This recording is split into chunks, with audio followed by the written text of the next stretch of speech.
కల్మషము నిష్కల్మషము, కపటము నిష్కపటము, కపటము నిష్కపటము, సఖ్యత అసఖ్యత, మోసము నమ్మకము, ధర్మము అధర్మము, న్యాయము అన్యాయము, వెలుగు చీకటి, జీవము మరణము, సత్యము అసత్యము, వీటిలో నీతి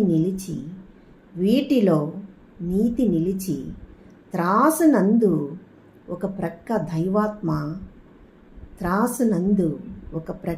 దైవాత్మ ఇంకో ప్రక్క నీతి యుండుటతో త్రాసు సరి సమముగా తూగును కదా. ఓ నరుడా, నీలో నీతి ఉంటే నీలో దైవాత్మ ఉండి, ఓ నరుడా, నీలో నీతి ఉంటే నీలో ఆ దైవాత్మ ఉండి సరి సమముగా తూగుదువు కదా.